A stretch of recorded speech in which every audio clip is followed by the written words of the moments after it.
صحابي عاملين ايه؟ يا رب تكونوا بخير. انا النهارده هعمل لكم طريقه عمل الغساله الباربي. طبعا في ناس طالبين مني في الكومنتات لو انتوا بتقروها، في ناس طالبين مني طريقه عمل المطبخ كامل. انا عملت لكم قبل كده البوتاجاز والحلل. النهارده هعمل لكم الغساله، وكل يوم ان شاء الله هعمل لكم حاجه منه. وفي ناس تانيين طالبين مني طريقه عمل غرفه نوم باربي. اول لما نخلص المطبخ هندخل على غرفه النوم على طول. تمام. النهارده هعمل لكم الغساله. تمام. وهي تالت حاجه في المطبخ. هنعمل غساله زي ما احنا شايفين يا جماعه. الغساله كبيره خالص من جوه اهو. ندخل فيها هدوم. ادي فستان، ادي 2، ادي 3، ادي 4 فساتين زي ما احنا شايفين اهم. ولسه في مساحة كبيرة كمان ندخل فيها اي حاجة تانية، بس انا بحب اسيبها يعني عشان الباب يقفل وكده. تمام اهو زي ما احنا شايفين يا جماعة، جميلة خالص.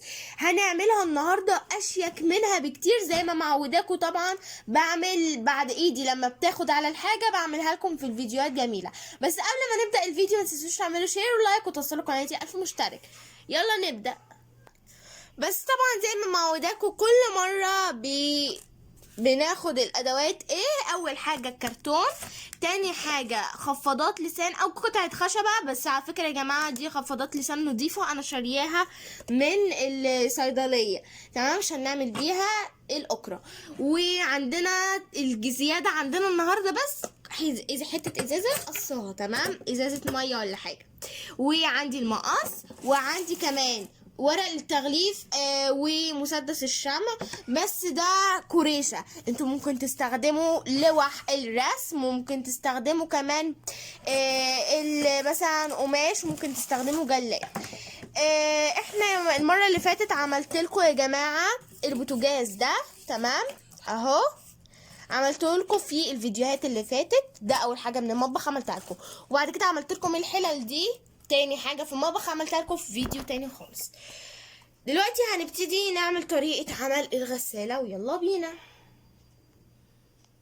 دلوقتي هنقيس اول قطعه على الغساله زي ما احنا شايفين. هنعملها يعني اكبر شويه، صغيره خالص. تمام اهو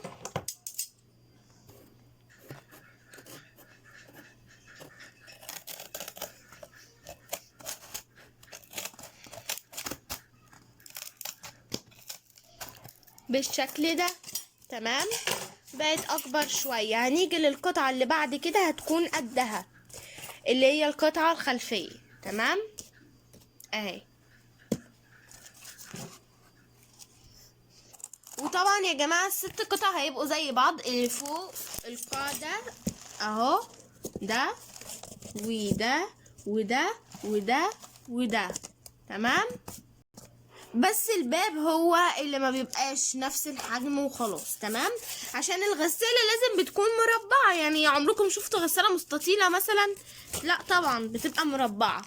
هنبتدي دلوقتي. عملنا اهو، انا عملت قطعتين قد بعض. تمام اقص بس الحتة دي كده زيادة مني اهم يا جماعة. عملتهم 6 قطع. تمام اهم. تمام 6 قطع عندي. ادي 1 2 3 4 5 6 نفس الحجم بالظبط. تمام يلا دلوقتي اهو هنبتدي كده نلحمهم. تمام وطبعا زي ما انا معوداكم بعمله الاحسن. تمام فالمرة دي عاملاها طويلة شوية يعني. هنبتدي نلحم كده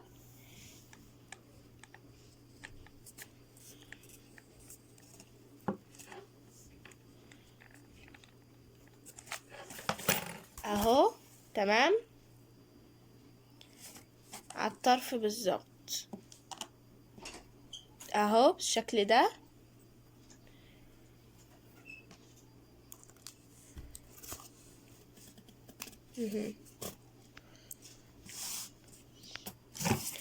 بعد كده هنحمل القطعة دي هنا وارجع لكم اهو يا جماعة.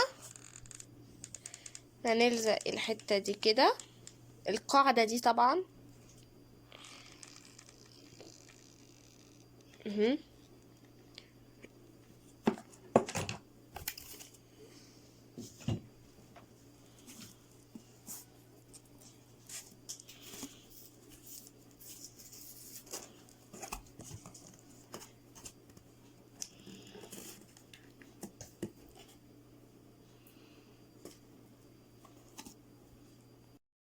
اهو. بعد كده هنلزق الحتة اللي بعد كده عشان يبقى اداني شكل المربع.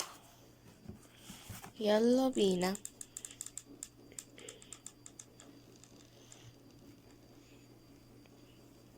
كده جنب ده بقى اهو.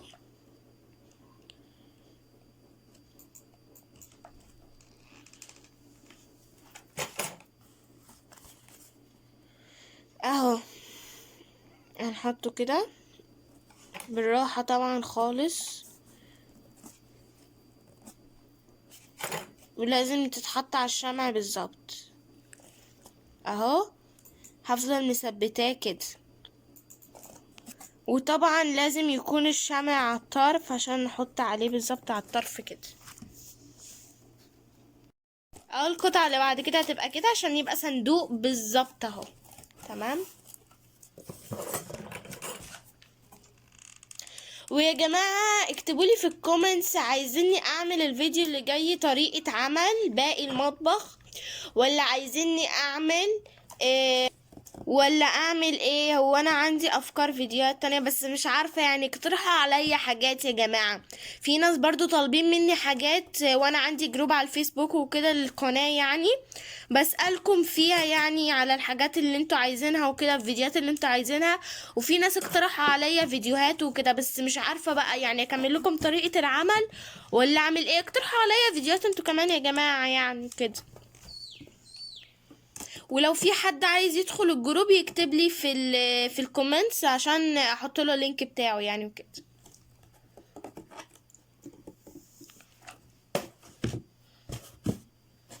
اهو بقى صندوق بالشكل ده كبير.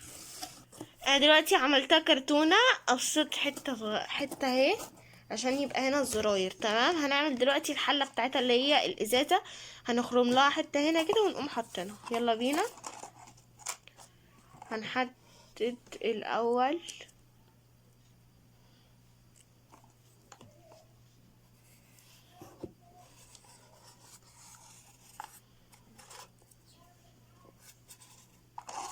كده اهو، هنقصها من هنا كده اهو. انا فتحتها كده، هبتدي بقى ادخل فيها الازازة كده اهو. خليها متساوية بالشكل ده اهو. هنلزقها بقى حتة كده. تمام. عشان ما تطلعش.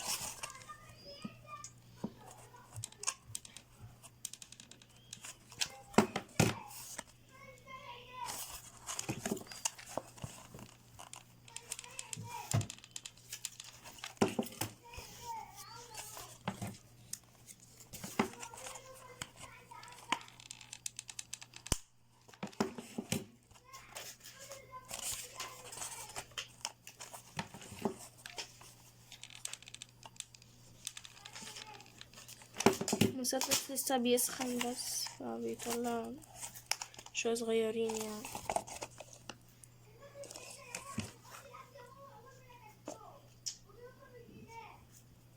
اهو يا جماعة لزقتها. انا عاملة حوض المطبخ كده على فكرة، وحطيته على الرخامة. تمام اهو حوض.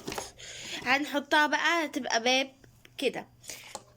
بس الاول هنغلفها من جوه عشان مش هينفع نحط الباب وبعد كده نغلفها، مش هنعرف. فهغلفها الاول وارجع لكم بس من جوه بس. اهو يا جماعه انا غلفتها بالشكل ده. تمام. بقت جميله خالص. هتتحط بقى الباب. انا الورق الكوريشه، ورق الكوريش يعني ما بكفاش فعملتها كده. تمام. يلا بينا. هنغلف بقى دي. الكوريشة مش هتكفي الباب حتى ومن بره وكده، فقمت عاملاها يا دوب. تمام. اللون ده بالظبط اللي مش هيكفي. اه يا جماعة غلفتها كلها بلون تاني. تمام. تمام بنفس اللون يعني. واللي فوق دي والباب هغلفهم بلون تاني عشان اللون ده خلاص خلص بقى. تمام. هغلفهم بلون تاني. هو بامبي بودرة. تمام. اللون ده بامبي بودرة لكن ده ابيض جامد اهو. شايفين الفرق اهو.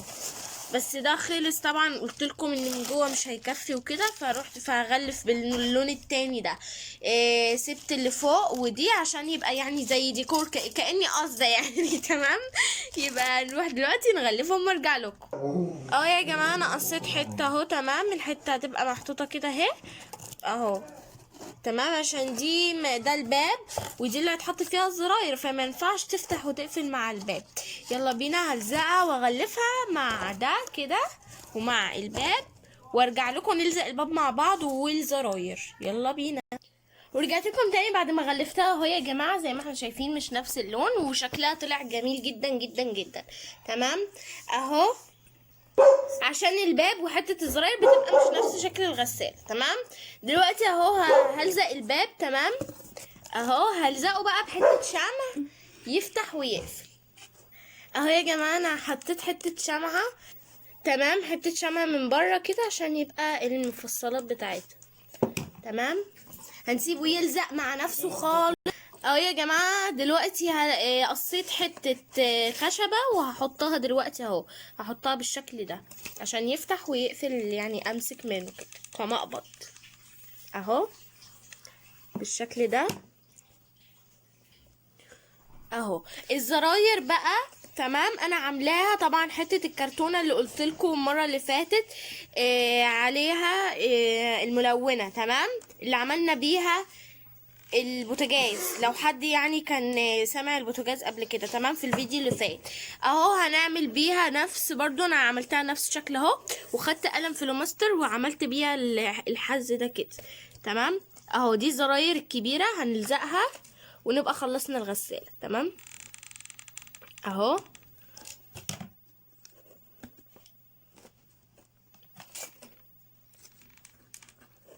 بالشكل ده. خلصنا، ما عادش حاجه، بس هو زراير هنلزقها ونخلص اهو. هنعمل الزرار التاني كده اهو يا جماعه. اللي بعد كده الصغيرين بقى، تمام. واللي بعد كده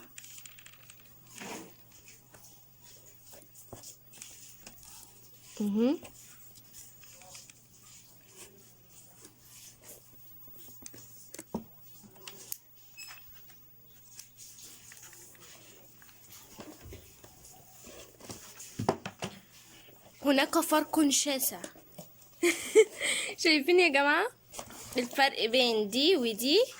طبعا معوداكوا بعمل الاحسن في الفيديوهات، تمام، عشان ايدي بتبقى خدت على طريقة العمل، وببتدي انمي فيها واكبر في الطريقة، تمام. زي ما احنا شايفين الغسالة بقت جميلة خالص خالص خالص اهو. وطبعا البوتاجاز اللي عاملينه قبل كده والحلل، ادي كده عملنا حاجتين، ادي 3، تمام. الحلل والبوتاجاز والغسالة عملناهم دلوقتي، عملناهم في المطبخ. اتفضل لنا المطبخ نفسه ونخلص، والمايكرويف. بالشكل ده يا جماعة احنا عملنا الغسالة. ولو عجبتكم الطريقة وكانت سهلة بالنسبة لكم، متنسوش تعملوا شير ولايك وتوصلوا قناتي ل1000 مشترك. باي باي.